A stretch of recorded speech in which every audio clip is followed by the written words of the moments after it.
अस्सलाम वालेकुम व्यूअर्स। आज जो वीडियो हम बनाने जा रहे हैं इसका टॉपिक जो है वो है ratio analysis interpretation of financial statements. और इसको समझने के लिए हम FRF 7 कैपलन किट का एक क्वेश्चन है क्वार्टाइल के नाम से, नंबर है 434। उसका जो है वो हम जो है वो सहारा ले रहे हैं। इस क्वेश्चन में हम दो पार्ट्स में जो है वो अपनी वीडियो को डिवाइड करेंगे। कोशिश करेंगे एक ही वीडियो बनाएं, थोड़ी सी लेंथी वीडियो बनेगी। इसमें पहला जो पोर्शन होगा उसमें जो है वो हम रेशो की कैलकुलेशन करेंगे कि किस तरीके से हमने रेशो कैलकुलेट किए। अब इसमें एक अप्रोच ये है कि आप जो है वो आपको ये सिखाया जाए कि किस तरीके से रेशोज़ को इंटरप्रेट किया जाता है और किस रेशो के ऊपर increase decrease positive negative impact जो आ रहा होता है वो किन फैक्टर्स की वजह से आ रहा होता है। एक तो सिंपल जो है वो आप इंटरप्रिटेशन है, जनरल इंटरप्रिटेशन है, या आप ये कह सकते हैं कि किस तरीके से इंटरप्रिटेशन के क्वेश्चन को जो है वो आपने अटेम्प्ट करना है। एक तो ये हमारा जो है वो कह सकते हैं कि टॉपिक ऑफ डिस्कशन है। ये जो वीडियो है इसका जो टॉपिक ऑफ डिस्कशन है वो थोड़ा सा मैंने मॉडिफाई किया, चेंज किया है, क्योंकि आपका एग्ज़ाम के डेज़ करीब हैं। मैं एक फुल फ्लेज वीडियो भी बना दूंगा जिसमें आपको किस तरीके से इंटरप्रेट करना है चीज़ों को, वो भी मैं आपको बताऊंगा। लेकिन अभी जो फ़िलहाल मैं आपके सामने वीडियो बनाने जा रहा हूँ इसमें मैं आपको एक स्पेसिफिक चीज़ सिखाने जा रहा हूँ। सबसे पहले तो हम रेशोज़ को कैलकुलेट करेंगे, फिर मैं इसी क्वेश्चन का आपके सामने आंसर ओपन करके आपको इसके आंसर का एनालिसिस करके दिखाऊंगा कि उसने किस चीज़ को किस तरीके से एक्सप्लेन किया है। और आप भी इन चीज़ों को अंडरस्टैंड करेंगे, अगर हर क्वेश्चन के ऊपर अप्लाई करेंगे इन टेक्निक्स को, तो इंशाल्लाह आपको भी जो है वो रेशो एनालिसिस काफ़ी हद तक जो है वो आपका इम्प्रूव करेगा। मैं और भी वीडियोज़ अपलोड करूँगा ताकि आपको जो है वो इसमें फ़ायदा हो। ठीक है, अभी फ़िलहाल जो है वो हम क्वेश्चन का आगाज़ करते हैं। सबसे पहली चीज़ हमारे पास क्वेश्चन को जो है हम पढ़ते हैं और हम क्वेश्चन की रिक्वायरमेंट पे जाते हैं। क्वेश्चन की रिक्वायरमेंट हमारे पास जो है वो क्या है जी, हमारे पास क्वेश्चन की रिक्वायरमेंट में लिखा हुआ है prepare the ratios for quartile equivalent to those of the sector, 7 marks, और assess the financial and operating performance of quartile in comparison to its sector averages। तो ये हमें जो चीज़ जो है वो पूछी जा रही है। 20 मार्क्स का ये क्वेश्चन है, 7 मार्क्स की आपके पास जो है वो रेशोज़ की कैलकुलेशन है और 13 मार्क्स का जो है वो आपके पास जो है वो एनालिसिस कह सकते हैं। तो हम सबसे पहले अब यहाँ पर स्टूडेंट के पॉइंट ऑफ व्यू से एक अप्रोच देखिए। आपने इन रेशोज़ को सही तरीके से कैलकुलेट करना है। अगर आप इनको सही तरीके से कैलकुलेट करेंगे तो आपको 7 आउट ऑफ 7 मार्क्स ईज़िली मिल जाएंगे। बहुत सारे स्टूडेंट ऐसे होते हैं कि जो रेशो एनालिसिस का क्वेश्चन तैयार ही नहीं करते, नंबर वन। नंबर टू, कुछ स्टूडेंट ऐसे होते हैं कि जो रेशो एनालिसिस का क्वेश्चन तैयार करते हैं, बस सिर्फ रेशोज़ को तैयार कर लेते हैं कि हम रेशोज़ के फार्मूले करें, कम से कम ये कि चलो 20 में से कुछ तो मार्क्स मिल जाएंगे। और तीसरी कैटेगरी वो होती है जो कहते हैं अच्छा हम थोड़ा बहुत लिख देंगे, इंक्रीज़ डिक्रीज़ या हल्की फुल्की कमेंट्री कर देंगे, कुछ तो नंबर मिल जाएंगे। और एक जो है वो प्रॉपर तरीक़ाकार है कमेंट्री करने का। तो मैं आपको ये रिकमेंड करूँगा कि आप जो है वो रेशोज़ को भी सही तरीके से कैलकुलेट करना सीखें और आप कमेंट्री में जो है उसको भी सही तरीके से करना जो है वो सीखिए।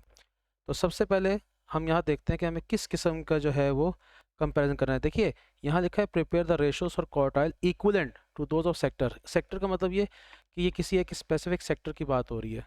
क्वार्टाइल कोई कंपनी होगी। अब ये हम क्वेश्चन का एनालिसिस कर रहे हैं, क्वेश्चन का भी एनालिसिस करेंगे, आंसर का भी एनालिसिस करेंगे। तो मैं शुरू करता हूँ अपनी बात को। क्वार्टाइल किसी एक इंडस्ट्री में काम कर रहा होगा, क्वार्टाइल का कोई बिजनेस होगा और उसी तरह के और लोग भी होंगे जो कि बिजनेस में इसी बिजनेस में जो है वो इन्वॉल्व होंगे। तो आपने क्या करना है, आपने देखना है कि इंडस्ट्री की जो एवरेज है उसके मुताबिक क्वार्टाइल ने जो है वो किस तरह का परफॉर्म किया है।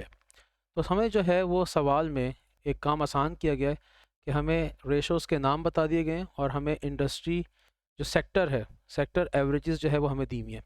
अब आप एक्सेल शीट पे देख सकते हैं कि मैंने यहाँ पर रेशो का नाम, उसका फार्मूला और उसका जो आंसर है जो कि हमें ऑलरेडी जो है वो किट में दिया हुआ है, हमने वो जो है वो लिख लिया है।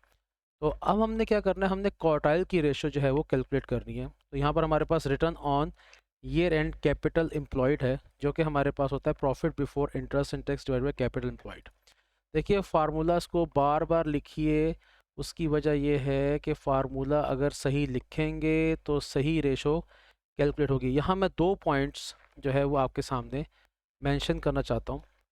नंबर वन, देखिए हम वन बाय वन चलेंगे। ये वीडियो मैंने पहले जैसे कि रिपीट कर रहा हूँ मैं कि ये काफ़ी लंबी वीडियो बनेगी। Number one cheese, calculation of ratio हम करने जा रहे हैं, क्योंकि ये हमारा जो है वो 7 नंबर का जो है वो क्वेश्चन है, कैलकुलेशन ऑफ रेशो। अब कैलकुलेशन ऑफ रेशो के लिए सबसे इंपॉर्टेंट चीज़ जो हमारे पास इस वक्त अवेलेबल है वो ये है कि आपको रेशो का जो फार्मूला है वो सही तरीके से याद होना चाहिए। क्योंकि आपको पेपर में अगर तो उसने कोई फार्मूला आपको बता दिया तो ये तो उसकी मेहरबानी है, लेकिन अगर उसने फार्मूला ना बताया तो फिर रेशो आपको जो है वो उसका फार्मूला आपको खुद से आना चाहिए। अब मिसाल के तौर पे रिटर्न ऑन कैपिटल एम्प्लॉयड का फार्मूला क्या है? अब मैं कहता हूँ profit before interest and tax divided by capital employed multiplied by 100, ये रेशो का फार्मूला है। Okay fine. अब ये तो मैंने लिख लिया, लेकिन मैंने अब कैलकुलेट द रेशो करेक्टली, आपने करेक्टली रेशो को भी कैलकुलेट करना है। बहुत सारे स्टूडेंट ऐसे होते हैं जब मैं उनको पढ़ा रहा होता हूँ तो मैंने एक चीज़ ये नोट की है कि वो फिगर गलत उठा देते हैं। जैसे profit before interest and tax है, profit before interest and tax की फिगर हमारे पास क्या है? जैसे यहाँ पर हमारे पास ग्रॉस प्रॉफिट में से ऑपरेटिंग कॉस्ट निकालेंगे तो हमारे पास profit before interest and tax आएगा। स्टूडेंट जल्दबाजी में कहता है ओके ये 3400 जो है ना ये profit before interest and tax है। अब ये गलत हो जाएगा काम, ये प्रॉफिट बिफोर टैक्स है। तो जल्दबाजी में या अनइंटेंशनली लॉ इल्मी में आप जो है वो मिस्टेक जो है वो कर सकते हैं। तो आपने दो चीज़ों का ख्याल रखना है रेशोज़ को कैलकुलेट करते वक्त। एक तो आपने फार्मूले को जो है वो सही लिखना है और आपने रेशो को करेक्टली कैलकुलेट करना है। यानी कि जो आप डाटा एक्सट्रैक्ट करेंगे कहाँ से, ऑब्वियसली क्वेश्चन में से डाटा एक्सट्रैक्ट करना है आपने, तो वो आप क्वेश्चन में से डाटा एक्सट्रैक्ट जो करेंगे वो बिल्कुल सही तरीके से आपने एक्सट्रैक्ट करना है। ठीक है, तो सबसे पहले हम profit before interest and tax की फिगर देखते हैं। वो हमारे पास कितनी है? हमारे पास, मैं इसकी वर्किंग ही कर देता हूँ, इज़ इक्वल टू 14,000 मेरे पास ग्रॉस प्रॉफिट है, इसको मैंने माइनस कर दिया 9800। तो मेरे पास जो है वो 4800 जो है वो मेरे पास आ गया, profit before interest and tax मेरे पास आ गया। ठीक हो गया जी।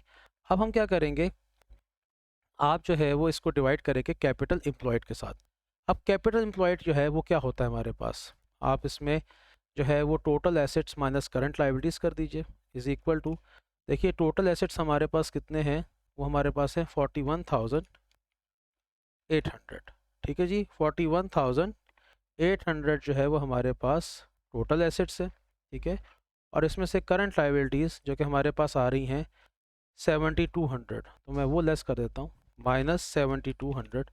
तो ये मेरे पास जो है वो 34600 जो है वो मेरे पास ये आंसर आ गया। ठीक है, अब इनको जो है वो हमने जो है वो डिवाइड कर देना है। मैं इसके ऊपर जो है वो यहाँ लिख देता हूँ 4200 डिवाइडेड बाय 34600। तो मेरे पास जो है वो यहाँ पर ये 12% आ रहा है, इसको हम मल्टीप्लाई कर देते हैं 100 से, तो ये मेरे पास आ गया 12.14%। अगर इसको मैं राउंड ऑफ कर दूँ 1 डेसिमल प्लेस के ऊपर तो ये मेरे पास 12.1% बनती है। इसको परसेंटेज में ले जाते हैं, ठीक है ना, ताकि उसके साथ हमारा आंसर जो है वो मैच कर जाए। ये मैं एज इट इज़ रहने दे रहा हूँ ताकि आपको याद रहे कि profit before interest and tax कितना था, कैपिटल एम्प्लॉयड कितना था, और ये रेशो जो है वो आपके पास कैसे आई।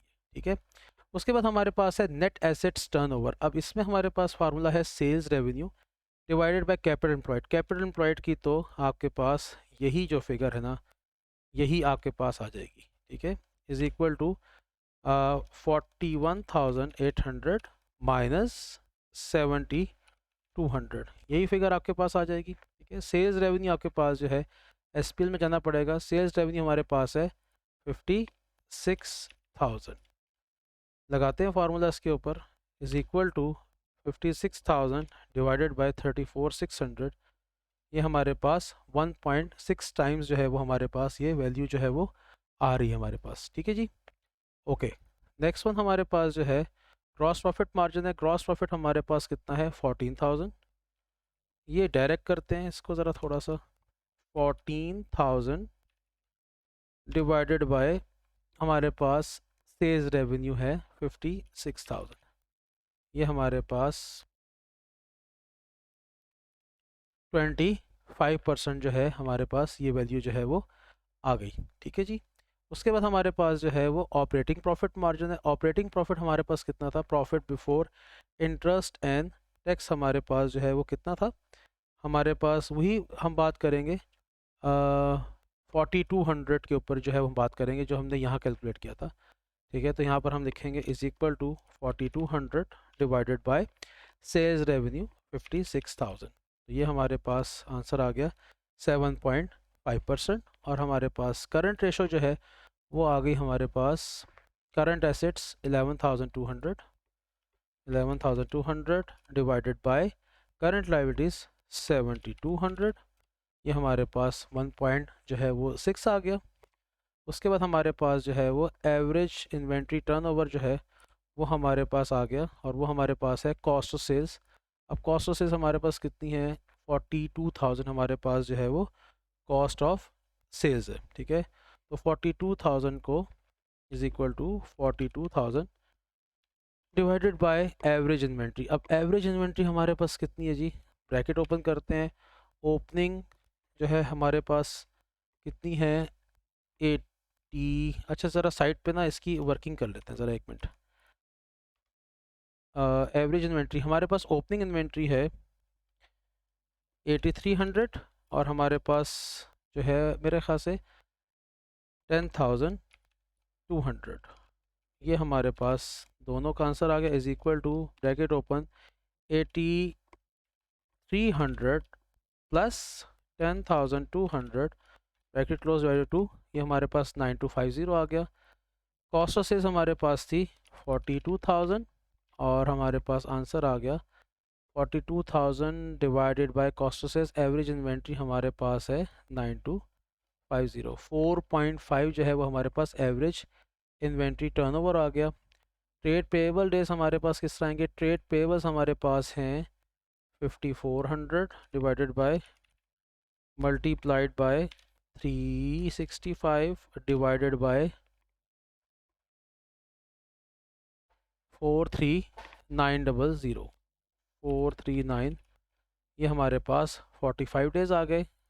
डेट टू इक्विटी रेशो हमारे पास है, डेट टू इक्विटी रेशो में हमारे पास जो है वो क्या आंसर आ रहा है, हमारे पास लोन है, long term loans, non current liabilities 8,000 की हमारे पास लाइबिलिटी है is equal to 8,000 divided by हमारे पास ordinary share capital plus reserves, वो हमारे पास हैं 26,600। ये हमारे पास वैल्यू आ जाती है, कितनी हमारे पास हो जाती है, इसको 100 से मल्टीप्लाई कर देते हैं 30, इसको मैं परसेंटेज में कर देता हूँ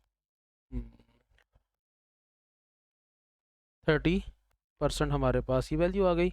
उसके बाद इंटरेस्ट कवर है हमारे पास। अब आप कहेंगे जी कि इस सवाल में इंटरेस्ट कवर तो नहीं मांगा गया था, तो मैं इंटरेस्ट कवर क्यों फाइंड कर रहा हूँ।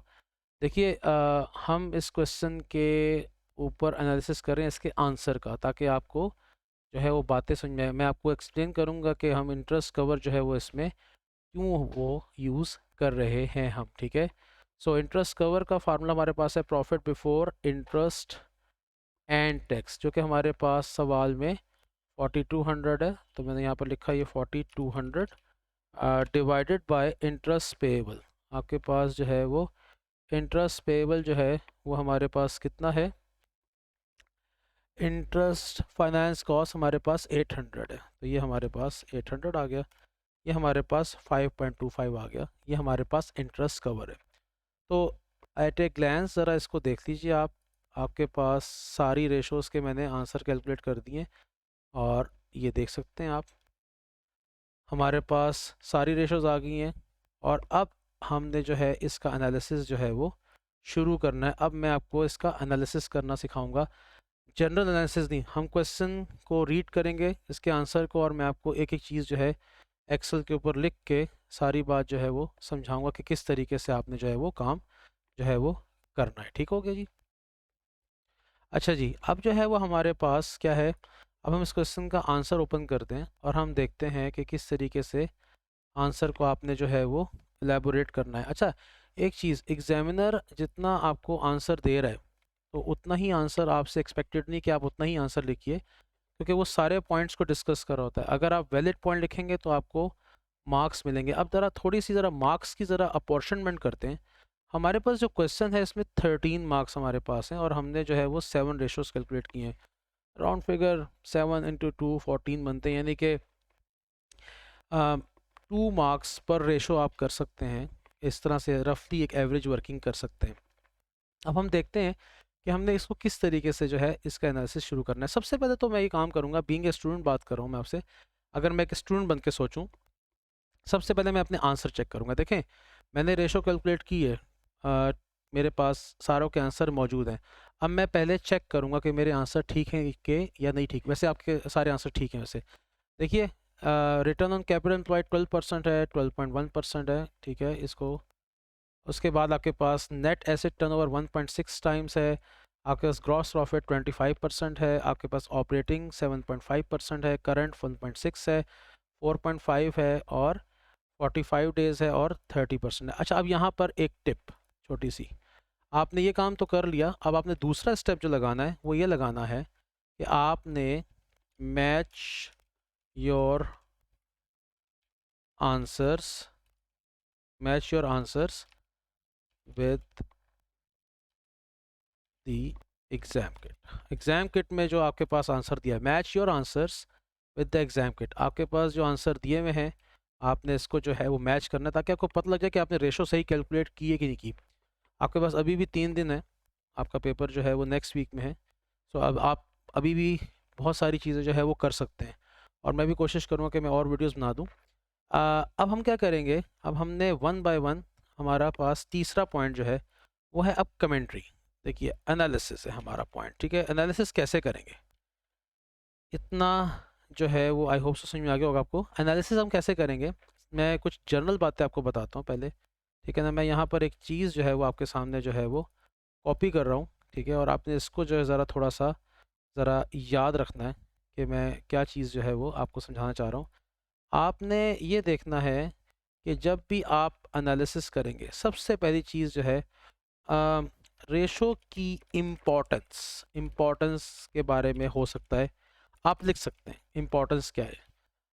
हर रेशो की कोई ना कोई वर्थ है, हर रेशो की कोई ना कोई इम्पोर्टेंस है। तो अगर आपको रेशो के बारे में पता है कि इसकी इम्पोर्टेंस क्या है, तो आप वो ज़रूर मेंशन कीजिए अपने एनालिसिस को स्टार्ट करते वक्त। हमारी पहली रेशो इस वक्त जो है वो रिटर्न ऑन कैपिटल एम्प्लॉयड, और हम सब जानते हैं कि return on capital employed is a very important profitability ratio. तो आप इसको यहाँ पर इस पॉइंट को जो है वो मेंशन कर सकते हैं कि ये एक इम्पॉर्टेंट प्रॉफिटेबिलिटी रेशो है।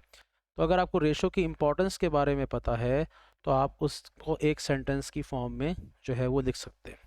नंबर 2, आपने हमेशा इंक्रीज़ और डिक्रीज़ के बारे में बात करनी है, ठीक है। जैसे मैं यहाँ पर लिख सकता हूँ, कंपैरिजन करते हैं थोड़ा सा ज़रा, कि सेक्टर की एवरेज है 16.80 और आपके जो क्वार्टाइल है उसकी एवरेज है, जब रिटर्न ऑन कैपिटल एम्प्लॉयड की 12.1%। अब मुझे नज़र आ रहा है कि ये ऑलमोस्ट 4 पॉइंट समथिंग परसेंट, 4% कम है सेक्टर एवरेजेस से। तो मैं इसको एक सेंटेंस की फॉर्म में जो है वो लिखना चाहिए कि मैं ये कह सकता हूँ कि quartiles return on capital employed is 12.1%, which is 4.7% less than the sector average. या मैं इसको उल्टा भी कर सकता हूँ कि जी sectors return on capital employed is higher than the quartiles return on capital employed by 4.7%। इस तरह से मैं एक सेंटेंस बना सकता हूँ, लेकिन कोशिश ये कीजिए कि क्वार्टाइल को पहले फोकस कीजिए। आप ये लिखिए इस तरह से कि क्वार्टाइल की जो रिटर्न ऑन कैपिटल एम्प्लॉयड है वो इतने परसेंट सेक्टर की एवरेज से इतना परसेंट कम है। तो इंक्रीज डिक्रीज आपने हमेशा मेंशन करना है। फिर उसके बाद जो है आपने लिंक या आप कैसे कनेक्शन कह लें, आप कनेक्शन बनाना है आपने किसी और रेशो के साथ। देखिए, रिटर्न ऑन कैपिटल एम्प्लॉयड का कनेक्शन किस किस रेशो से बनता है आप देख सकते हैं। रिटर्न ऑन कैपिटल एम्प्लॉयड का फार्मूला है profit before interest and tax. तो इसका कनेक्शन ग्रॉस प्रॉफिट रेशो के साथ बन सकता है, इसका कनेक्शन ऑपरेटिंग प्रॉफिट मार्जिन के साथ भी बन सकता है। आपने देखना है कि किस रेशो का कनेक्शन किसी और रेशो के साथ बनता है, इसका लिंक कोई बन रहा है आपस में या नहीं बन रहा। तो आप जो है वो तीसरी बात जो है वो पहले ये करेंगे, फिर उसके बाद जो है रीजंस। अब रीज़न में याद रखिएगा, अगर क्वेश्चन में आपको कोई ख़ास बात बताई गई है, जैसे इस क्वेश्चन में कुछ बातें हमें बताई गई थी, हमें ये बताया गया था कि क्वार्टाइल की क्या सूरत हाल है। मैं ज़रा ये पढ़ रहा हूँ आपके सामने, देखिएगा। Quartile sales jewellery. अब देखिए ये एक पॉइंट है। अब यहाँ पर ना मैं आपके सामने जब रीज़न देखता हूँ कि रीज़न लिखनी है, तो क्वेश्चन में कोई मुझे स्पेसिफिक जो इंफॉर्मेशन है, स्पेसिफिक इंफॉर्मेशन मुझे गिवन है, और रीज़न करते वक्त, रीजनिंग करते वक्त, यानी कि कमेंट्री करते वक्त, मैं फिर जनरल फैक्टर्स को भी अकाउंट फॉर कर सकता हूँ। अब मुझे इस क्वेश्चन में कुछ बातें बताई गई हैं, जैसे कि मैं आपके सामने लिखता हूँ, क्वार्टाइल सेल्स ज्वेलरी। अब देखिए ये बड़ा इंपॉर्टेंट पॉइंट है कि ये ज्वेलरी का जो है ना वो बिज़नेस करते हैं, ठीक है, क्योंकि ज्वेलरी की जो नेचर है वो डिफरेंट है और कमोडिटीज से। अब ऐसा नहीं होता कि आप जो है ना वो हर रोज़ अपने घर से निकलें और आप ज्वेलरी परचेज करने जा रहे हो, कि जी आप घर वालों को कहें जी कि मैं अच्छा ज़रा सोने की अंगूठी खरीद के लाता हूँ, मैं ज़रा एक जो है ना सोने की चेन खरीदने जा रहा हूँ, या मैं जो है ना वो एक जो है ना वो ब्रेसलेट जो है ना वो ख़रीदने जो है वो जा रहा हूँ। तो इस तरीके से जो है वो आप जो है ना वो नहीं जो है वो नॉर्मली लिख रहे होते हैं। ठीक हो गया। तो ये चीज़ जो है वो थोड़ी सी ज़रा आपने इसको अकाउंट फॉर जो है वो करना है। तो अब उसमें जो है वो क्या सूरत हाल हो सकती है कि आप जो है ना वो इस पॉइंट को ज़रा थोड़ा सा हाईलाइट कर लें। ज्वेलरी बिजनेस ये गुड्स नहीं है, ये सर्विसेज नहीं है, ज्वेलरी का बिजनेस है। ज्वेलरी के बिजनेस में एक सिंपल एक जनरल नॉलेज की बात है कि ये एक ऐसी कमोडिटी नहीं है जो रेगुलर बेसिस के ऊपर सेल हो रही होती है। इसमें प्रॉफिट मार्जिन्स बहुत हाई होते हैं। आप क्योंकि आप इसमें कम प्राइस के ऊपर चीज़ को रख कर या कम प्रॉफिट मार्जिन रख कर अपनी सेल्स को इंक्रीज़ नहीं करते हैं। देखें जो ग्रॉसरी आइटम्स होते हैं या और सर्विसेज होती हैं, उसमें आपकी जो कॉस्ट होती है और जो आपका प्रॉफिट का गैप होता है वो थोड़ा कम होता है, क्योंकि वो एक रेगुलर आइटम है, वो फ्रीक्वेंटली सेल हो रहा है। तो वहाँ पर जो सेलर है वो ज़्यादा क्वांटिटी सेल करके अपना प्रॉफिट जो है वो जनरेट करता है।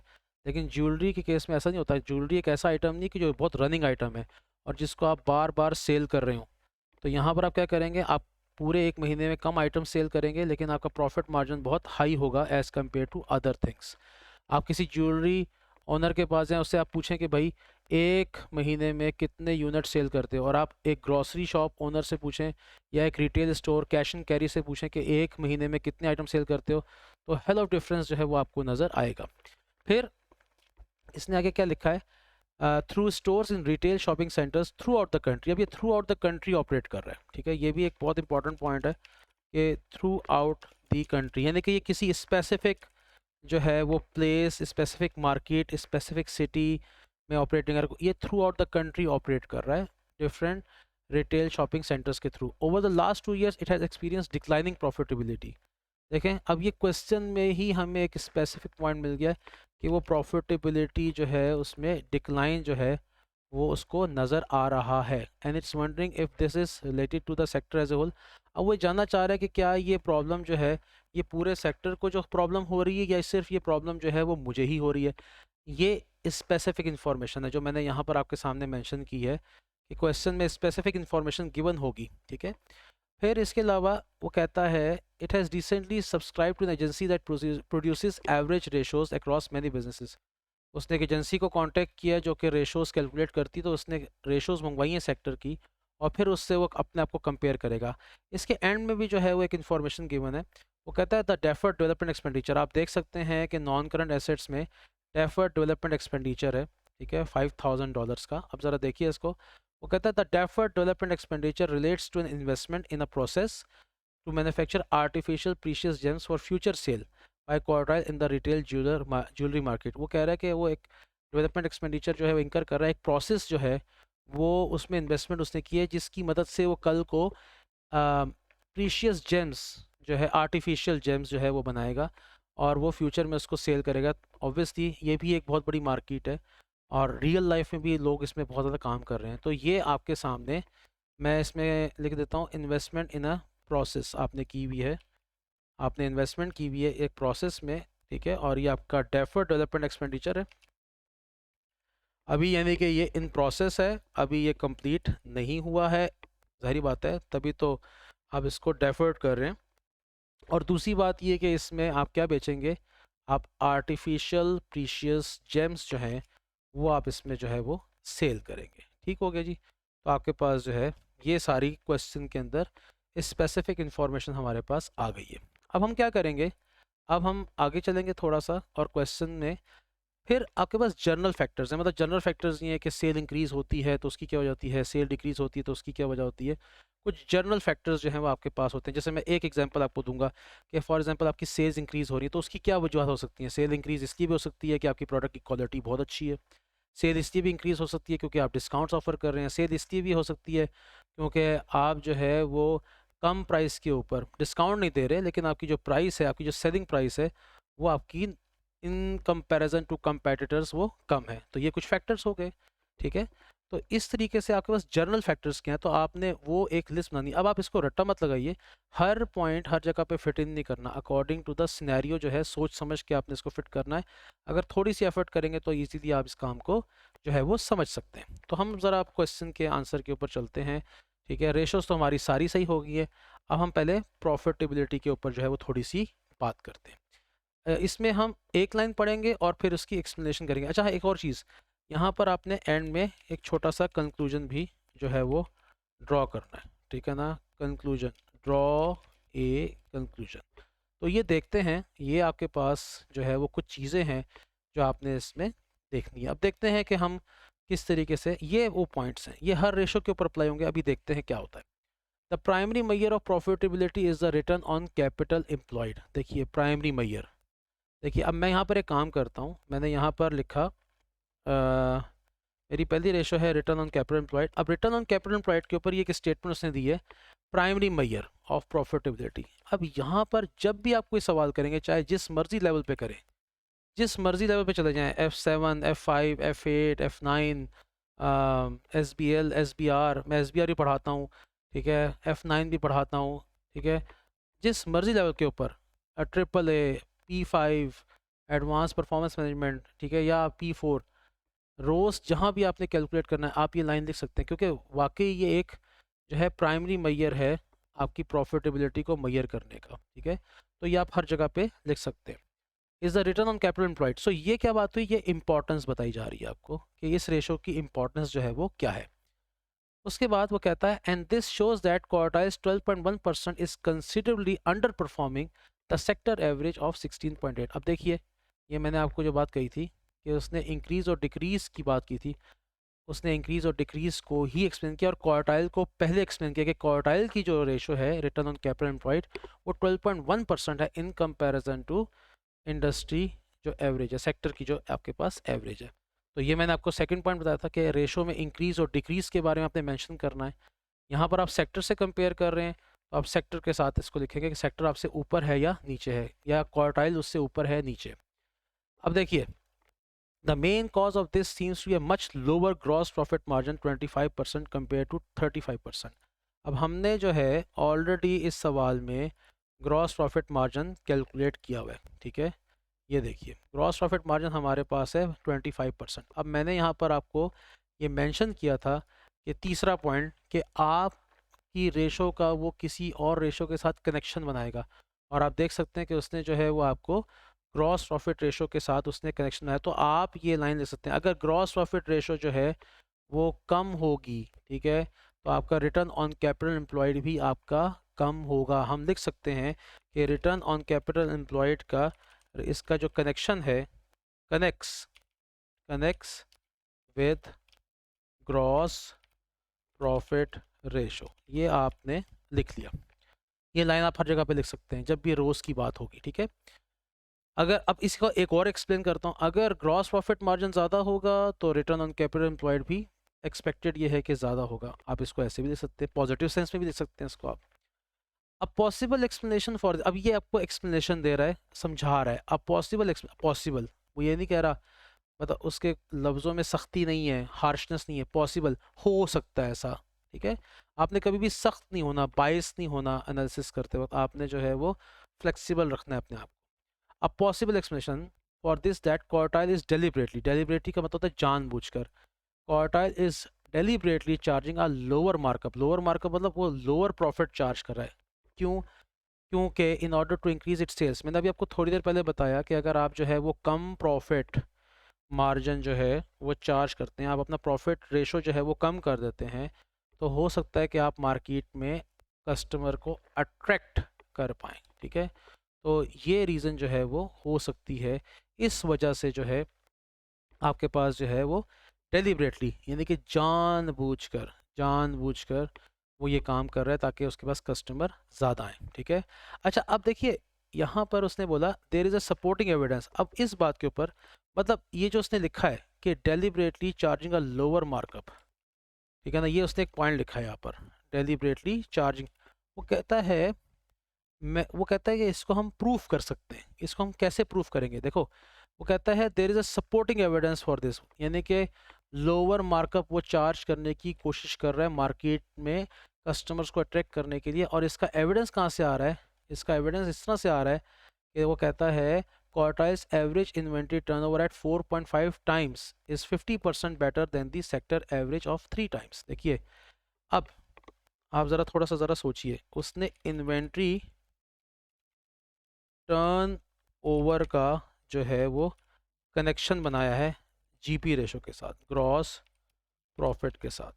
कैसे भला? देखिए बेसिकली ग्रॉस प्रॉफिट के साथ नहीं, लोअर मार्कअप के साथ बनाया है इसने, लोअर मार्कअप के साथ। अब ज़रा कनेक्शन देखें, अगर अगर मैं जो हूँ वो कम प्रॉफिट चार्ज करूँगा तो मेरी मार्केट में डिमांड बढ़ेगी, लोग मुझसे चीज़ परचेज़ करेंगे। जब लोग मुझसे चीज़ परचेज़ करेंगे तो मेरी इन्वेंट्री की जो सेल होने की फ्रीक्वेंसी है वो बढ़ जाएगी।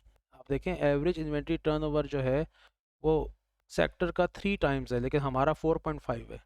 इसका मतलब ये है, अब एक बिज़नेस की इन्वेंट्री ज़्यादा सेल क्यों हो रही है? वो ज़्यादा सेल इसलिए हो रही है क्योंकि आपने अपने प्रॉफिट्स को जो है वो कम कर दिया। जब आपने अपने प्रॉफिट को कम कर दिया तो लोग आपकी तरफ अट्रैक्ट होंगे और वो आपसे चीज़ ज़्यादा खरीदेंगे, जिसकी वजह से आपका इन्वेंट्री टर्नओवर इंक्रीज़ हो जाएगा। अब इसकी मैं एक और एक्सप्लेनेशन भी बना सकता हूँ यहाँ पर। अगर आपका इन्वेंट्री टर्नओवर कम है यानी कि आप हायर प्रॉफिट्स चार्ज करते हैं तो आपका इन्वेंट्री टर्नओवर जो है वो लो होना चाहिए, जिसकी वजह से आपका जो है वो रिटर्न ऑन जो आपके जो प्रॉफिट्स हैं यानी कि आप प्रॉफिट्स जो है वो हाई चार्ज कर रहे हैं।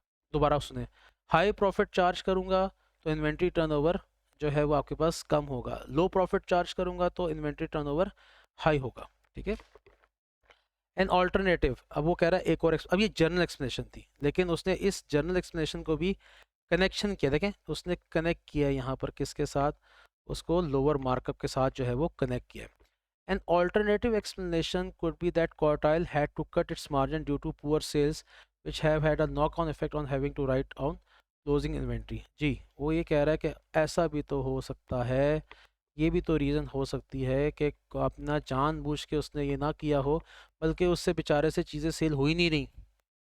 अगर आपके पास आप मार्केट में देखते हैं कि अगर किसी शॉप पे चीज़ सेल हो ही नहीं रही तो आप क्या करेंगे? आप डिस्काउंट ऑफ़र लगाते हैं ताकि कस्टमर अट्रैक्ट होना शुरू हो जाए।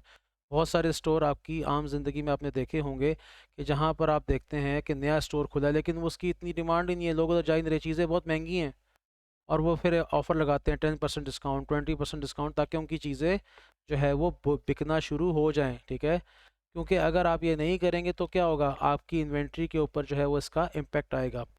देखिए वो क्या कहता है, which have a knock on effect of having to write on closing inventory. फिर उस सूरत हाल में आपको अपनी क्लोजिंग इन्वेंट्री को राइट डाउन करना पड़ेगा। आपके पास ऑलरेडी एक कॉन्सेप्ट है, lower inventory is made at lower of cost और एनआरवी। देखिए अगर आपकी इन्वेंट्री जो है वो जितनी पुरानी होती जाएगी, उसकी डिमांड अगर गिरती जाएगी तो उसकी एक्सपेक्टेड सेलिंग प्राइस जो है वो कम होती जाएगी। जब उसकी एक्सपेक्टेड सेलिंग प्राइस जो है वो कम होगी तो उसकी एनआरवी कम हो जाएगी और फिर आप कॉस्ट की जगह आपको एनआरवी पे आना पड़ेगा।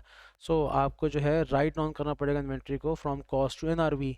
इन दैट केस आपको जो है वो लॉस होगा। ठीक है, you have to recognise a loss. तो ये आपके पास पॉसिबल एक्सप्लेनेशन थी इन चीज़ों की। अब देखिए हमने इन तमाम चीज़ों के बारे में बात की है।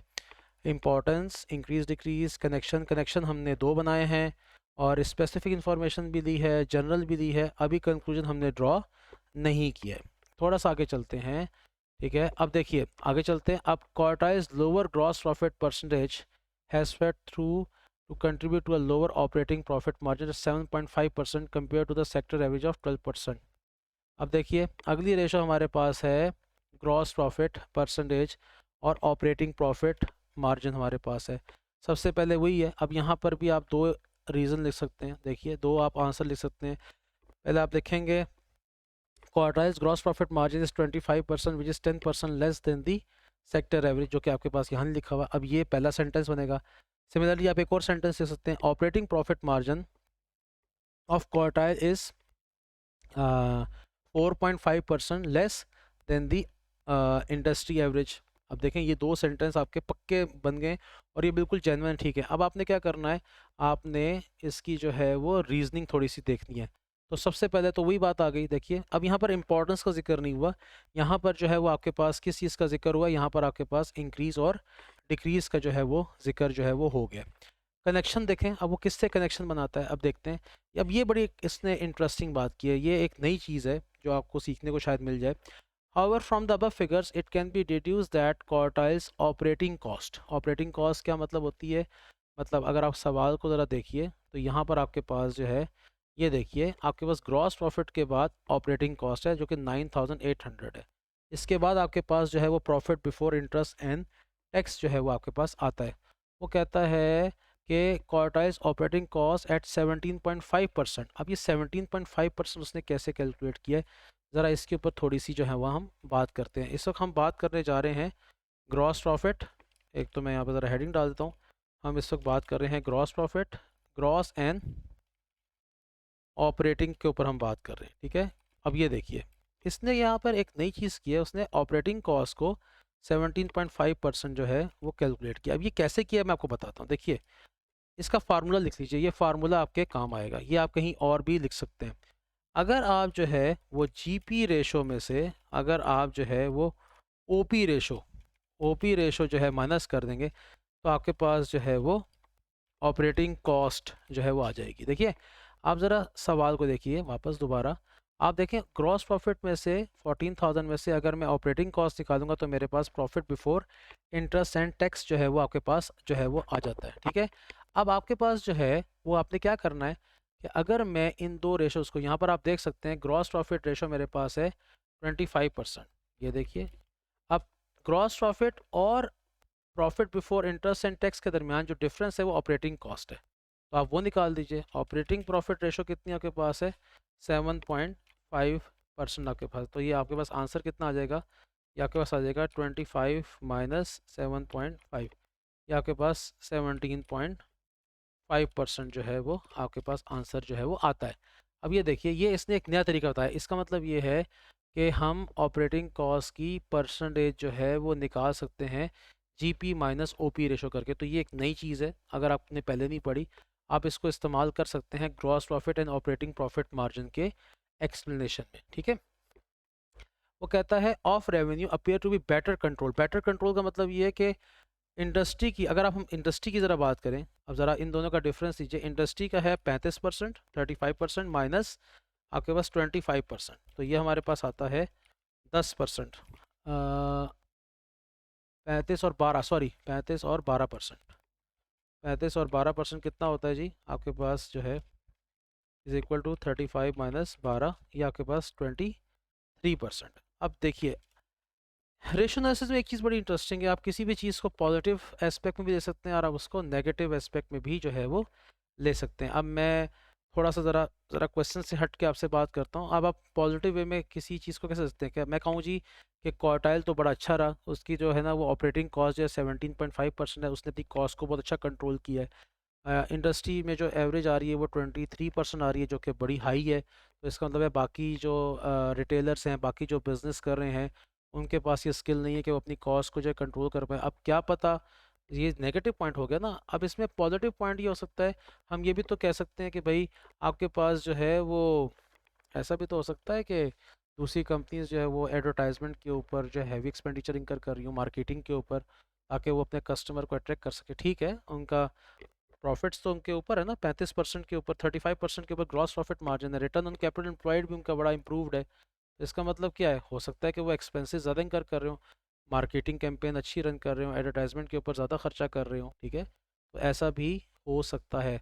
तो फ़ौरन से बाइसनेस नहीं शो करनी, फ़ौरन से आपने हतमी फैसला नहीं दे देना कि किसी ने बहुत अच्छा परफॉर्म किया, किसी ने बहुत बुरा परफॉर्म किया।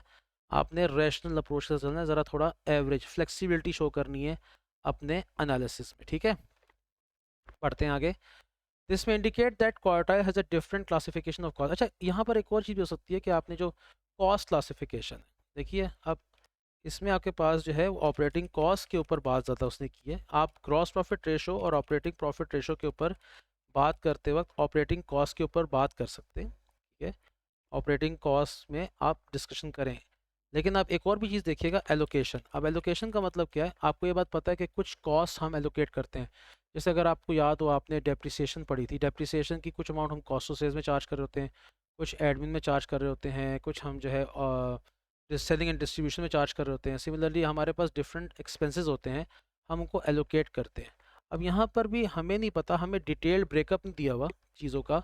अगर हमें जो ऑपरेटिंग कॉस्ट है ज़रा उसका डिटेल ब्रेकअप दिया तो हमें ज़रा आइडिया हो जाएगा कि भाई इसमें कौन कौन से एक्सपेंसेस जो है एलोकेट किए गए।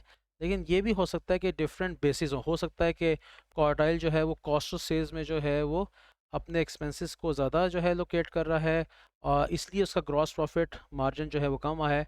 जबकि जो है वो दूसरी कंपनीज जो हैं, दूसरी जो इंडस्ट्री में मौजूद हैं सेक्टर में कंपनीज, वो जो है वो अपनी कॉस्ट को एलोकेट करते हैं ऑपरेटिंग कॉस्ट में, इसलिए उनका जो है जीपी ज़्यादा है, लेकिन उनकी जो ऑपरेटिंग कॉस्ट है वो बहुत हाई है।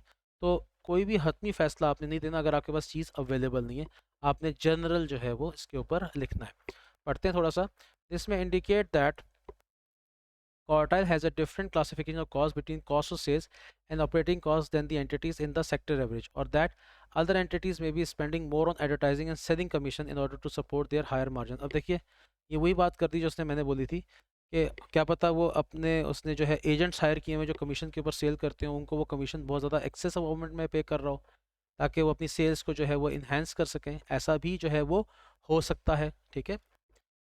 खैर, अभी थोड़ा सा एक छोटा सा क्विक जल्दी से 1 मिनट का recap.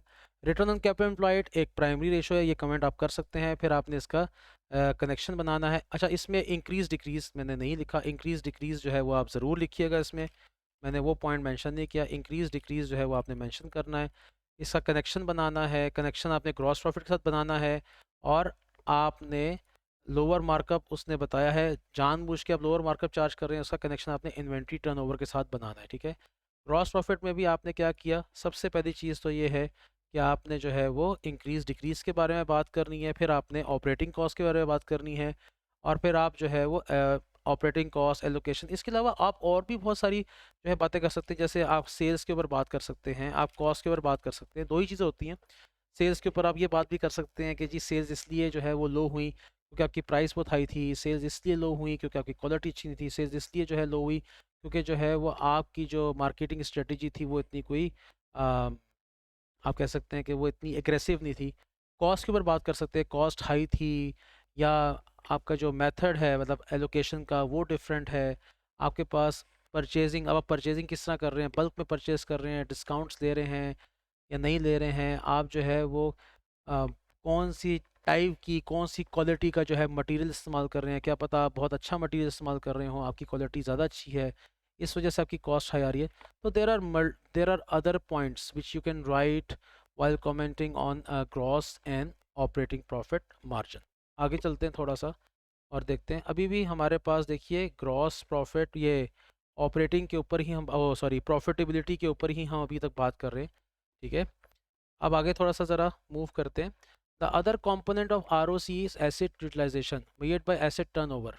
If Quartile's business strategy, अब देखिए अब ये हमारे पास कौन सी रेशो आ गई है जी, हमारे पास नेट एसेट्स टर्नओवर, हमारे पास ये रेशो आ गई है। अब इसमें भी जो है वो आपके साथ यही बात वो करेगा। मैं यहाँ पर पहले लिख देता हूँ, ये देखिए इसी को कॉपी करते हैं और देखते हैं कि हमारी बातें कितनी सही होती हैं। The other component of ROC is asset utilisation measured by net asset turnover, ठीक है। अच्छा, अब ये लाइन आप हर जगह पे लिख सकते हैं कि रिटर्न ऑन कैपिटल एम्प्लॉयड का जो अदर कंपोनेंट है वो एसेट यूटिलाइजेशन है। ये आप लाइन एक तरह से इम्पोर्टेंस है, इंट्रोडक्शन है, आप ये लाइन लिख सकते हैं, इसमें कोई लिखने में जो है वो हर्ज नहीं है, ठीक है ना, अगर आपको ये बात याद रहती है तो, ठीक है ना, राइटिंग अच्छी हो जाएगी आपकी। If Quartile business strategy is indeed to generate more sales to compensate for lower, देखें अगर आप कम प्रॉफिट चार्ज कर रहे हैं तो फिर आपको एक सर्टेन लेवल पे पहुंचने के लिए ज़्यादा सेल्स करनी पड़ेगी। या तो ये तरीका कार है कि मैं बहुत ज़्यादा सेल कर रहा हूँ लेकिन मेरा प्रॉफिट मार्जिन बहुत हाई है, कम सेल करके मैं अपना टारगेट अचीव कर लूँगा, कम सेल कर रहा हूँ आइटम्स लेकिन प्रॉफिट मार्जिन बहुत ज़्यादा है। और मैं ये भी कर सकता हूँ कि मेरा प्रॉफिट मार्जिन थोड़ा कम है लेकिन मुझे फिर ज़्यादा आइटम जो है वो सेल करने पड़ेंगे उस लेवल तक पहुँचने के लिए, अपने टारगेटेड या बजटेड लेवल तक पहुँचने के लिए। वो कहता है Quartile's business strategy is indeed to generate more sales to compensate for lower profit margins, a higher net asset turnover would be expected. अब जरा दोबारा पढ़िए इसको, ये लाइन एक आपको कनेक्शन बता रही है, देखें Quartile's business strategy is indeed to generate more sales to compensate for lower profit margin, a higher net asset turnover would be expected. अगर आप कम प्रॉफिट, ज़रा ये कनेक्शन ज़रा देख लीजिए। अच्छा इसमें आप इंक्रीज डिक्रीज की बात भी करेंगे, आई होप सो कि इसने इंक्रीज डिक्रीज की बात की है, बिल्कुल ये देखिए 1.6 और 1.4 का जिक्र करा, इंक्रीज डिक्रीज की बात आ रही है। अब ज़रा कनेक्शन हम बनाते हैं इसका। वो कहता है कि हायर एसेट टर्नओवर जो है वो एक्सपेक्टेड है, देखें higher turnover asset, higher net assets turnover would be expected. Higher net assets turnover expected कब होता है? जब आप जो है वो कम प्रॉफिट चार्ज करके ज़्यादा सेल्स जनरेट करने की कोशिश कर रहे हो तो हायर एसेट टर्नओवर जो है वो एक्सपेक्टेड है, ठीक है। अब देखिए ज़रा, at 1.6% Quartile's net asset turnover is only marginally better than the sector average of 1.4। अब अगर देखें आप तो सेक्टर का जो नेट एसेट्स टर्नओवर है, ठीक है, वो 1.4 है जबकि हमारा जो है 1.6 है, तो ये कोई बहुत एक्स्ट्रा ऑर्डनरी जो है वो नहीं है, ओके। ये बहुत एक्स्ट्रा ऑर्डिनरी परफॉर्म क्वार्टाइल ने नहीं किया, ठीक है। नॉर्मली अगर एक बिजनेस कम प्रॉफिट जो है वो चार्ज करके, ठीक है, उसने बोला है high asset turnover with low, यहाँ पर वर्ड है लोअर, लो प्रॉफिट मार्जिन्स, इसके साथ वो उसका कनेक्शन बना रहा है। मैं इसको एक्सप्लेन करता हूँ दोबारा। अगर आप लो प्रॉफिट मार्जिन पे ऑपरेट कर रहे हैं तो हायर एसेट टर्नओवर एक्सपेक्टेड है, अगर आप हायर प्रॉफिट मार्जिन के ऊपर जो है वो ट्रेड कर रहे हैं तो लो एसेट टर्नओवर जो है एक्सपेक्टेड होगा, यही बनेगा कनेक्शन इसका। तो आपके पास जो है वो क्या कहता है, at 1.6 times Quartile's net asset turnover is only marginally better, while this may indicate that Cortez strategy was a poor choice। देखे ना, फिर इसने अच्छा डिसीजन नहीं लिया, it was not a good decision कि जी आप जो है ना वो कम प्रॉफिट चार्ज करके मार्केट में अपना शेयर बढ़ाने की कोशिश कर रहे थे।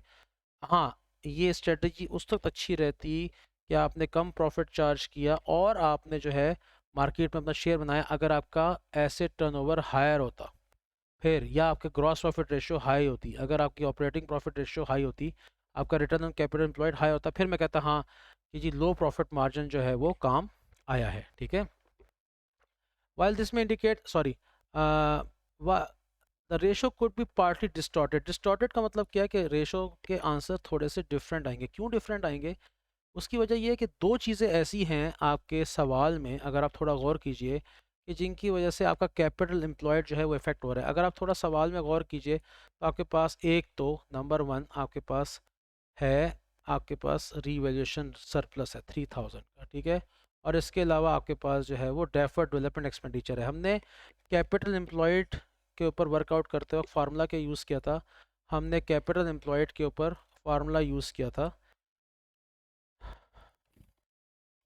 Total assets minus current liabilities, ठीक है जी। तो आप ये देखिए टोटल एसेट्स में तो आपके पास जो है वो ये नॉन करंट एसेट्स में प्रॉपर्टी एंड शॉप फिटिंग्स भी आ रही हैं और ये जारी बात है रीवैल्यूड अमाउंट के ऊपर होंगे लिखे हुए। इसमें रीवैल्यूएशन गेन जो है वो अकाउंट फॉर हुआ होगा एसेट्स में, और सिमिलरली डेफर्ड डेवलपमेंट एक्सपेंडिचर भी इसमें अकाउंट फॉर हुआ होगा। इसमें जो है वो आपका रीवैल्यूएशन गेन, ठीक है, और आपका जो है वो मैं इसको थोड़ा शॉर्ट करके लिख रहा हूँ, डेफर्ड पूरे लिख देता हूँ यहाँ से, जो है वो कॉपी कर देता हूँ, प्रॉपर्टी रिवैल्यूएशन सरप्लस उसका इफेक्ट भी आया हुआ होगा, प्लस आपके पास जो है डेफर्ड डेवलपमेंट एक्सपेंडिचर जो है वो इसका इफेक्ट भी आया होगा। अब देखिए देखिए कुछ चीज़ें ऐसी होती हैं कि जो वन टाइम होती हैं। अब हर साल तो रिवोल्यूशन नहीं होगी ना, ठीक है? तो आप हर साल, मतलब हर बिजनेस में तो डेफर्ड डेवलपमेंट एक्सपेंडिचर नहीं होगा। एक मैं आपको एक टिप देता हूँ यहाँ पर। कुछ ऐसे एक्सपेंसेस होते हैं कि जो आपकी रेशो को डिस्टॉर्ट करते हैं फॉर द टाइम बिंग, लेकिन वो वन टाइम आइटम्स होते हैं, वो एक रिकरिंग बेसिस के ऊपर जो है वो आइटम्स नहीं आ रहे होते, रिकरिंग बेसिस के ऊपर वो इवेंट्स नहीं हो रहे होते। जैसे मिसाल के तौर पर रिवोल्यूशन है, अब हर साल आप रिवोल्यूशन नहीं करेंगे, एक रेगुलर इंटरवल के बाद करेंगे, तो रिवोल्यूशन की वजह से आपकी रेशो थोड़ी सी चेंज आएगी। अब इस सवाल में डेफर्ड डेवलपमेंट एक्सपेंडिचर है, क्या हर कंपनी जो है उसका डेफर्ड डेवलपमेंट एक्सपेंडिचर होगा? ज़रूरी नहीं है। तो आप एक काम ये करेंगे पेपर में कि अगर आपको कोई ऐसी चीज़ नज़र आ रही है जो कि रिकरिंग बेसिस पे नहीं होती है, अनकॉमन है, ठीक है, कभी कभी होती है, जैसे इम्पेयरमेंट है या रिटेंडेंसी कॉस्ट है, प्रोविजंस हैं, ठीक है, आपके पास रिवोल्यूशन सरप्लस है या डेफर्ड डेवलपमेंट एक्सपेंडिचर है, रिवोल्यूशन लॉस है, तो इस तरह के फिगर्स को ज़रा निकाल के दोबारा रेशो को आप कैलकुलेट करें और देखें, फिर आपके पास जो है वो क्या फिगर जो है वो आती है। तो ये बड़ा इंपॉर्टेंट पॉइंट है कि वो आइटम्स जो रेगुलर बेसिस पे नहीं हो रहे, अगर वो इस सवाल में आपको नज़र आ रहे हैं, तो आप दो मरतबा रेशो कैलकुलेट करेंगे। एक उनकी प्रेजेंस में, जैसे कि पहली जब हमने एसेट टर्नओवर कैलकुलेट किया, तो हमने जो है वो, आप देख सकते हैं कि हमने ये फार्मूला यूज़ किया था, total assets minus current liabilities, revolution और डेवलपमेंट एक्सपेंडिचर इसमें शामिल था। अब हम इसी रेशो को कैलकुलेट करेंगे बिना उस चीज़ के। देखिए अब आपके पास जो है वो कुछ कहता है, आगे पढ़ते हैं ज़रा इसको। वो कहता है कि the ratio could be partly distorted, ठीक है, by the property revaluation and also by whether the deferred development expenditure should be included within net assets for this purpose, as the net revenues expected from the development have yet to come। देखें अभी आपने वो artificial GeM वाली जो आपने technology में invest किया था, वो तो अभी जो है वो प्रोसेस में है। जब वो बन जाएगी तब आप आर्टिफिशियल जेम्स जो है ना स्टार्ट करेंगे बनाना, फिर आपकी जो है वो रेवेन्यू के ऊपर इम्पैक्ट आएगा। अभी तो नहीं आ रहा ना आपका impact. If these two aspects were adjusted, मैंने जैसा कि आपको बोला कि आपने उन आइटम्स को जो कि कॉमन नहीं है उनको निकाल दें और फिर दोबारा से आप रेशो कैलकुलेट करें और देखें फिर क्या रिजल्ट्स आते हैं। तो वो कहता है कि हमने इस रेशो को दोबारा से कैलकुलेट किया। अब ये चीज़ आपको, एक आम स्टूडेंट को नहीं पता, लेकिन अगर आप जो है वो डिफरेंट क्वेश्चंस को पढ़ेंगे तो आपको फिर ये आइडिया होगा कि अच्छा हम ये काम जो है वो भी जो है वो कर सकते हैं, ठीक है। अब हमारे पास जो है, अब हम ये ज़रा वापस जाते हैं थोड़ा सा रेशो के ऊपर। हमारे पास ये रेशो थी 56,000, तो हमारा सेल्स रेवेन्यू था। अब कैपिटल एम्प्लॉयड को हम ज़रा थोड़ा सा जो है वो चेंज करते हैं। मैं यहाँ पर एक और कलर डालता हूँ, ठीक है, ताकि आपको जो है बात समझ आए। अब ये देखिए कैपिटल एम्प्लॉयड की फ़िगर को ज़रा थोड़ा सा चेंज करें। 34,600 हमारे पास फिगर थी, इसमें से हमने निकाल दिया 5,000 का जो डेफर्ड डेवलपमेंट एक्सपेंडिचर है, और हमारे पास जो है वो क्वेश्चन में 3,000 की जो है वो रिवोल्यूशन है, वो निकाल देते हैं। तो हमारे पास जो रिवाइज फिगर आ जाएगी कैपिटल एम्प्लॉयड की वो 26,200 है। इसी के रेफरेंस में अब क्या होगा, 56,000 डिवाइडेड बाय, अब आप देखें 2.1। इसका मतलब ये है कि इंडस्ट्री से आप ऊपर गए। इसका मतलब ये है कि ये दो आइटम्स अगर नहीं होंगे तो आपकी जो नेट एसेट टर्नओवर रेशो है वो 2.1 आएगी। इस तरह से करने से एग्जामिनर को आप ये इंप्रेशन भी दे रहे हैं कि हाँ मुझे चीज़ें आती हैं, मुझे एनालिसिस वाकई आता है, मुझे रेशो में अमेंडमेंट करना आती है। और ये कैसे आएगी? पढ़ के समझ के आएगी। आगे चलते हैं। इन समरी, अब देखिए ये क्या है समरी। अब ये आपको जो है वो कंक्लूजन ड्रॉ कर रहा है ओवरऑल इसका, रोज का, ग्रॉस एंड ऑपरेटिंग प्रॉफिट का और नेट एसेट टर्नओवर का। इसको एक मतलब ज़रा दोबारा देख लें।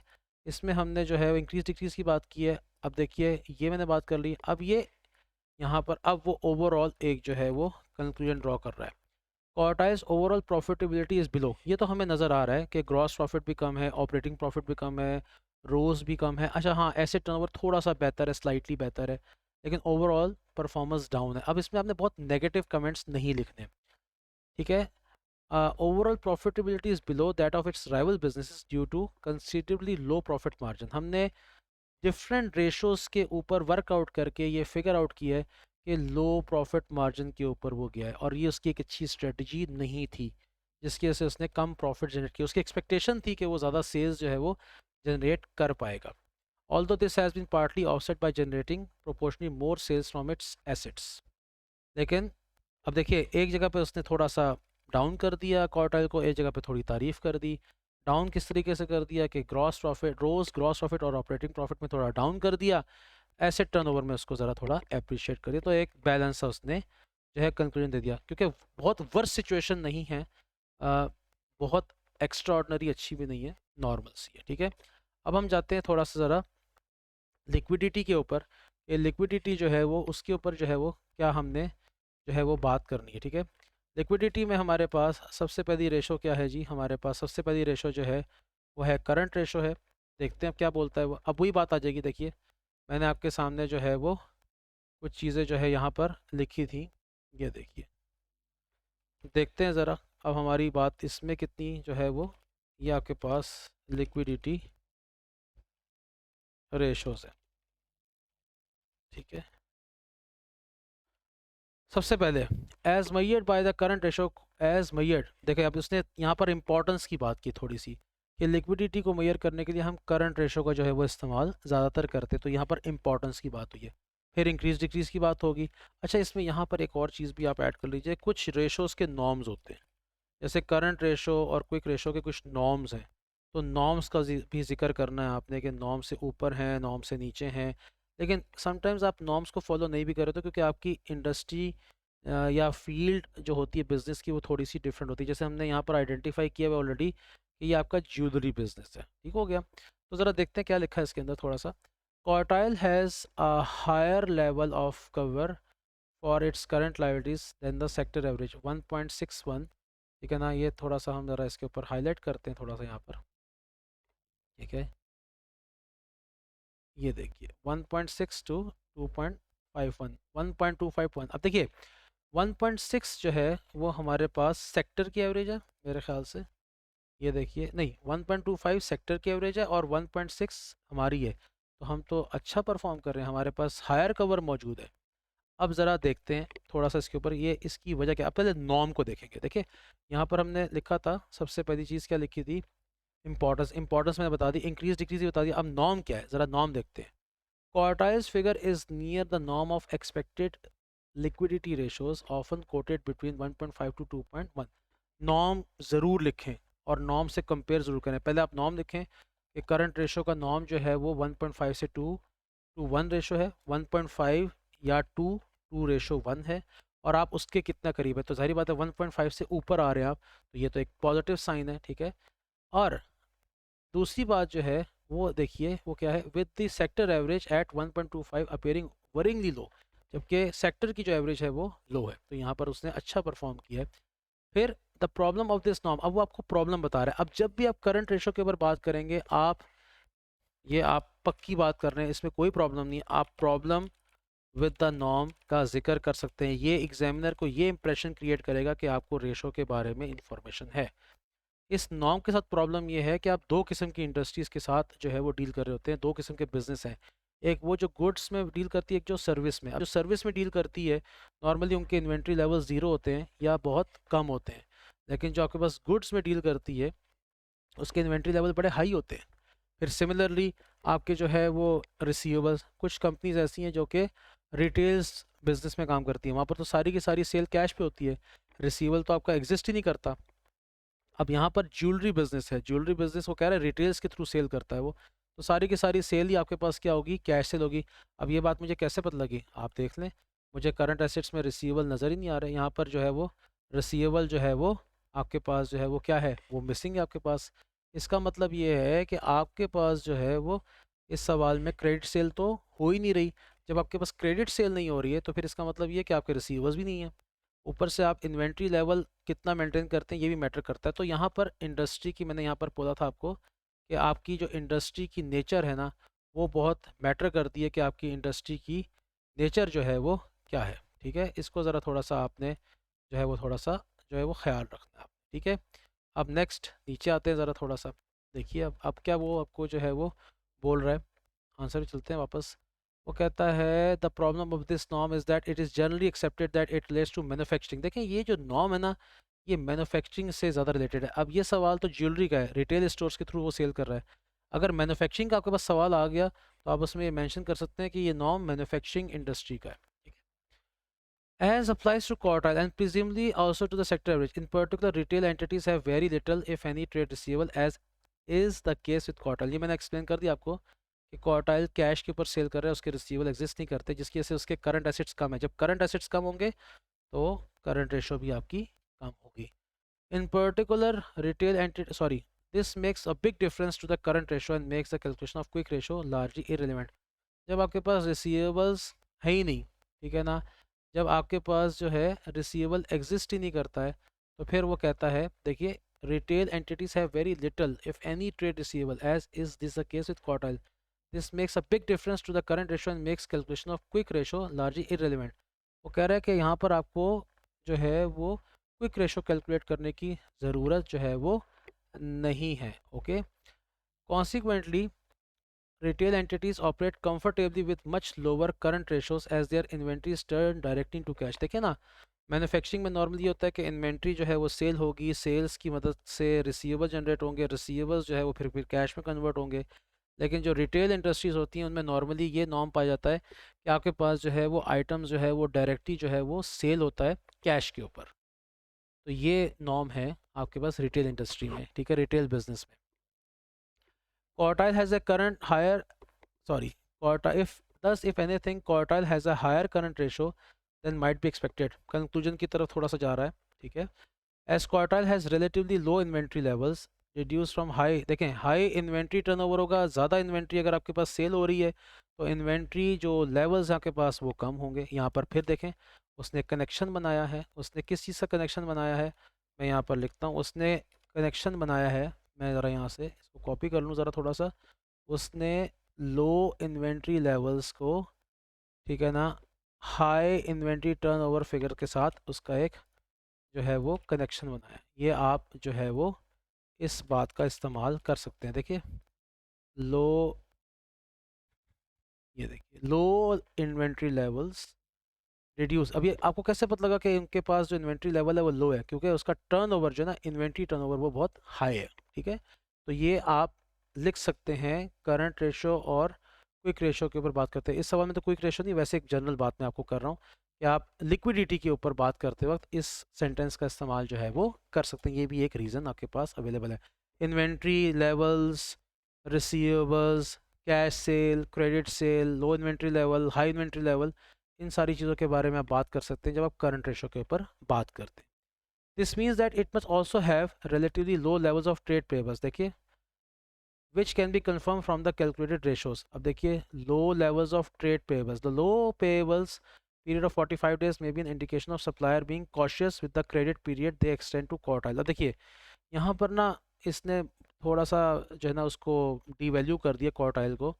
दो रीज़न हो सकती हैं। अगर आपका जो पेबल, जो पेबल्स पेमेंट पीरियड है, अगर वो आपका कम या ज़्यादा है, उसके ऊपर हम थोड़ा पॉजिटिव नेगेटिव दोनों जो है वो बात कर लेते हैं। अगर हमारे पास जो है वो पेबल्स पीरियड जो है वो ज़्यादा है, इसका मतलब ये है कि आप सक्सेसफुल हैं ज़्यादा अरसे के लिए जो है वो क्रेडिट लेने के ऊपर, अच्छी बात है, आपके कस्टमर आपके सप्लायर के साथ अच्छी डीलिंग है, या आपका सप्लायर आप पे ट्रस्ट करता है, ठीक है ना, और वो आपको जो है सेल कर रहा है इतने ज़्यादा टाइम ड्यूरेशन के लिए। लेकिन वो ये भी तो हो सकता है नेगेटिव कि आप जो है वो इतना लंबा टाइम पीरियड जो है वो क्यों ले रहे हैं, क्या आपके पास पैसे नहीं हैं, क्या फाइनेंशियल क्राइसिस में, ये भी एस्पेक्ट हो सकता है। फिर ये भी एस्पेक्ट हो सकता है कि अगर आपके लो पेबल्स पीरियड है कि जी आपके पास कैश इनफ था, आपने एक टाइम पीरियड के बाद पे कर दिया ताकि आपको आपको फ्यूचर में आराम से कौन से सप्लायर की तरफ से डिलीवरी होती रहे, आपका सप्लायर इरिटेट ना हो। और ऐसा भी तो हो सकता है कि सप्लायर ने जानबूझ के आपके ऊपर कंडीशन अप्लाई की है कि आपने जो है वो जल्दी मुझे पे करना है, ठीक है। तो ये दोनों चीज़ें जो है, चारों चीज़ें जो है वो पॉसिबल हैं आपके ट्रेड पेबल्स के ऊपर जो है वो कमेंट करते वक्त, ठीक है। वो कहता है कि आपके पास जो है यहाँ पर देखिए, वो कहता है कि हमें, but there is no real evidence of this, for example Quartile is not struggling with an overdraft. अब देखिए यहाँ पर ओवरड्राफ्ट नहीं है। अच्छा, अब यहाँ पर एक और चीज़, ओवरड्राफ्ट, देखें यहाँ पर जनरल फैक्टर में एक ओवरड्राफ्ट का जिक्र जो है इसने वो किया है कि ओवरड्राफ्ट भी एक बड़ा इंपॉर्टेंट फैक्टर है। अगर आपके पास ओवरड्राफ्ट है, इसका मतलब है आप फाइनेंशियल डिफिकल्टीज़ में हैं कहीं ना कहीं। तो आपके पास ओवरड्राफ्ट नहीं, इसका मतलब है कि you are not into financial difficulties. इसका एक बड़ा स्ट्रेट फॉरवर्ड आंसर ये बनता है। तो ओवरड्राफ्ट का जिक्र भी जो है वो लिक्विडिटी के ऊपर कमेंट करते वक्त दिया जा सकता है।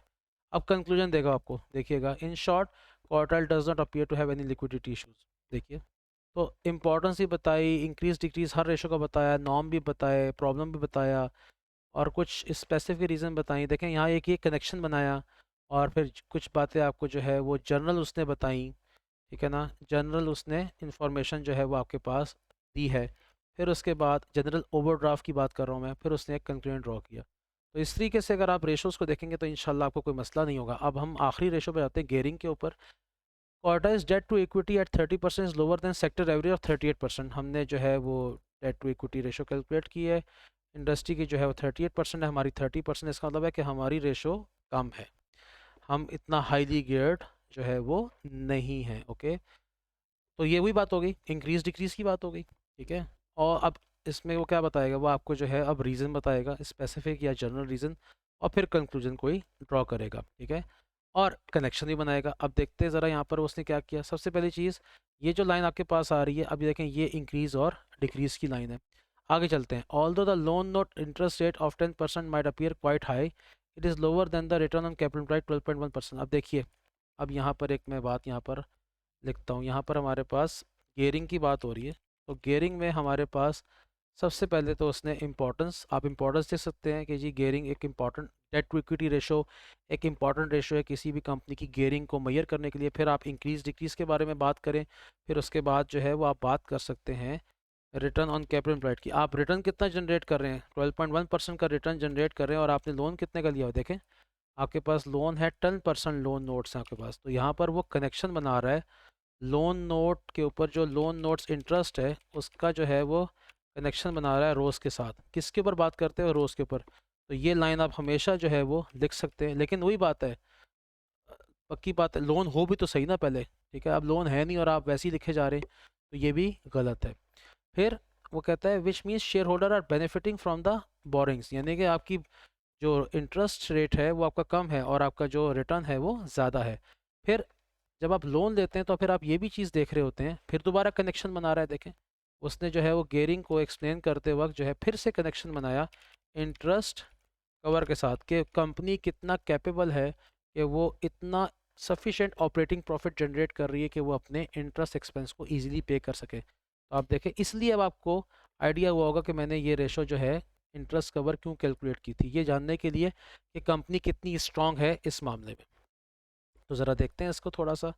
अब ये देखिए, वो कहता है कि the interest cover of 5.25 is acceptable, Quartile also has also sufficient tangible asset to give more than adequate security on the borrowings. यानी कि वो ये कह रहा है कि चूंकि उसका इंटरेस्ट कवर भी हाई है, उसका जो है रेट ऑफ इंटरेस्ट भी कम है, और मार्केट से वो कम गियर्ड है, उसकी डेट टू इक्विटी रेशो कम है, तो उसके पास मज़ीद पोटेंशियल है कि वो और लोन जो है वो एक्वायर जो है वो कर सकता है, ठीक है। आगे चलते हैं। अब वो एक ओवरऑल देखें, therefore there appears to be no adverse. अब ये क्या है, ये उसने एक कंक्लूजन ड्रॉ कर दिया, ठीक है ना। और आप भी लिख सकते हैं, अब आप एक पॉइंट ये लिख सकते हैं कि लोन मज़ीद आप एक्वायर कर सकते हैं, लोन फर्दर, फर्दर हम यहाँ पर सेंटेंस बनाते हैं, फर्दर एक्विजिशन ऑफ लोन, क्या ये पॉसिबल है या नहीं है। ये पॉइंट भी हम गेयरिंग के ऊपर बात करते वक्त जो है वो ऐड कर सकते हैं। लास्ट ओवरऑल कंक्लूजन वो ड्रॉ कर रहा है आपके सामने, क्या कंक्लूजन ड्रॉ कर रहा है आपके सामने, क्वार्टाइल में be right to be concern about this declining profitability. ये कहाँ से क्वेश्चन उठाया, स्पेसिफिक, उसने बताया था प्रॉफिटेबिलिटी इश्यूज आ रहे हैं। From the above analysis it seems that quartile में be addressing the wrong market. अब देखें ये पॉजिटिव बात कर रहा है। उसने पहला पॉइंट क्या किया कि जी प्रॉफिटेबिलिटी कम है, उसने अब यहाँ पर एक रिकमेंडेशन भी दी है और एक पॉजिटिव पॉइंट भी मेंशन किया कि हो सकता है कि क्वार्टाइल जो है वो गलत मार्केट को जो है वो एड्रेस कर रहा है। ज़रूरी तो नहीं ना कि आप जो है वो सही मार्केट को एड्रेस कर रहे हो हमेशा, आप गलत इन्वेस्टमेंट भी तो कर रहे होते हैं कभी कभी। Low margin with high volumes, मतलब आप कम प्रॉफिट मार्जिन के ऊपर ज़्यादा वॉल्यूम सेल करना चाह रहे हैं। The information provided about its rival business would appear to suggest that the current market appear a favor a strategy of higher margin. दूसरी जो कंपनीज हैं उनकी रेशोज़ का जब डाटा कंबाइन करके देखा जा रहा है तो वहाँ से ये पता लग रहा है कि जीपी भी हाई है, ओपी भी हाई है, रोज भी हाई है। तो ऐसा लग रहा है कि ये एक ऐसी मार्केट है जहाँ पर प्रॉफिट मार्जिन हाई रखना मुनासिब स्ट्रेटजी है, और वो हमें नज़र आ रहा है रेशोज़ की बुनियाद पे। रेशोज़ आपको खुद बताएगी कि क्या प्रॉब्लम है, किस तरह एक्सप्लेन करना है, ये टाइम के साथ आती है। ये ओवरनाइट आपको रेशियो एनालिसिस नहीं आएगा, ठीक है, इसके लिए आपको प्रैक्टिस करनी पड़ेगी। आगे चलते हैं, probably associated with better quality and more expensive goods. सारी बात है, जो एक्सपेंसिव गुड्स होती हैं, ब्रांडेड गुड्स होती हैं, उनमें आपको ये करना पड़ता है कि आप कम आइटम्स बेचते हैं लेकिन प्रॉफिट मार्जिन बड़ा हाई होता है, क्योंकि हर बंदा इनको अफोर्ड भी नहीं कर सकता और हर बंदा इनको परचेज भी नहीं कर रहा होता, ठीक है। उसके बाद in other aspects of appraisal Quartile is doing well compare to other businesses in sector. उसने ओवरऑल इसको प्रेज ही किया है, बहुत ज़्यादा डी वैल्यू नहीं किया, लेकिन बहुत ज़्यादा एक्स्ट्रा ऑर्डनरी भी नहीं उसने उसके और बोला, नॉर्मल रखा है। आई होप सो कि आपको जो है ये क्वेश्चन समझ में आया होगा। मैंने इसके ऊपर कोशिश की है कि बहुत लंबी वीडियो भी ना बने और बहुत छोटी वीडियो भी बने। और क्वेश्चंस के ऊपर भी वीडियो बनाऊंगा, आप मेंशन कीजिएगा अगर आपको ये वीडियो पसंद आई है। और ये जो पॉइंट्स मैंने लिखे हैं इनको ऊपर ज़रा फोकस करें और आपको आइडिया होगा कि किस तरीके से आपने रेशोज़ करनी है। आपके पास जो है वो एक डायरेक्शन मैंने आपको इस वीडियो में जो है वो पूरी देने की कोशिश की है। आई होप सो कि आपको वीडियो पसंद आई होगी। अगर आपको वीडियो पसंद आई है तो ज़रूर कमेंट कीजिएगा, और अगर किसी और सवाल के ऊपर आपका कोई वो है तो मुझे बताइएगा, मैं उसके ऊपर वीडियो बना दूंगा। और पेज को जो है वो सब्सक्राइब कीजिएगा, शेयर कीजिएगा अपने दोस्तों के साथ। और अगर किसी और सब्जेक्ट जैसे FA1, FA2, F3 या SBR, उनमें अगर आपको कोई वीडियो चाहिए तो मुझे ज़रूर बताइएगा। और प्लेलिस्ट का इस्तेमाल ज़रूर कीजिए, मैंने प्लेलिस्ट के मुताबिक हर चीज़ को ऑर्गेनाइज़ किया हुआ है। अपना बहुत ख्याल रखिएगा। अल्लाह हाफिज़ एंड टेक केयर।